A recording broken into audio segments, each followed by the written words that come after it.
I was just saying, throughout history, the Jews have been persecuted, obviously, from the Holocaust, and we were granted Israel as a result of this. Granted by whom? From Britain and other countries granted us that. Well, what right did Britain have to grant you somebody else's country? Well, it's due because we lost 6 million people. No. I'm not arguing about that. I'm going to come on to that.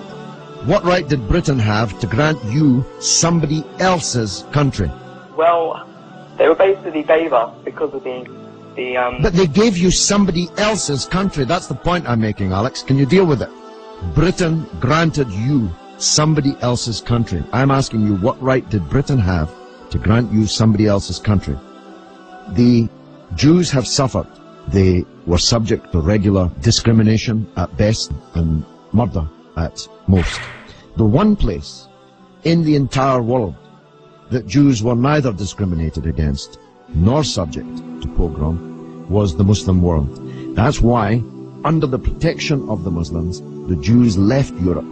Palestine, that was wiped off the map when Britain granted you somebody else's country, had Jews living side by side with Christians and Muslims for century upon century without the slightest trace of discrimination or violence or pogrom. So, what's happened is that Christian anti-Semitism in Europe, which massacred 6 million Jews in the greatest crime in human history, was paid for not by the Christian countries of Europe that either practiced or turned a blind eye to that anti-Semitism, but was paid by the very people who were completely innocent of that Holocaust, who had never persecuted the Jews, who had never pogromed the Jews.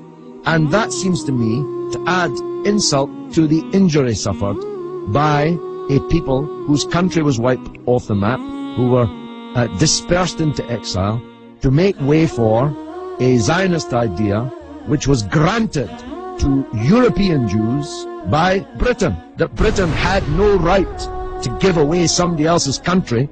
It seems to me an all-round injustice, don't you think, Alex? Yeah.